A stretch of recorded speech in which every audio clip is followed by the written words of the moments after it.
Isang 27 anyos na lalaki ang naaresto sa isinagawang buy-bust operation ng mga otoridad sa Purok Spring 3, Barangay Morales, Coronadal City noong Hunyo 1 taong kasalukuyan. Kinilala ang sospek na si alias Pito, residente ng Purok Kalipa, Barangay New Pangasinan, Isulan, Sultan Kudarat.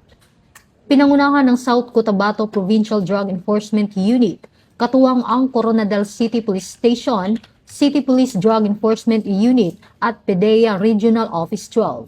Na-recover mula sa suspect ang isang sachet ng hinihinalang shabu na tumitimbang ng 0.13 grams na may tinatayang halaga na 884 pesos. Nakumpiska din ang dalawang sachet ng hinihinalang shabu na may kabuang timbang na 3.98 grams at tinatayang halaga na 27,064 pesos.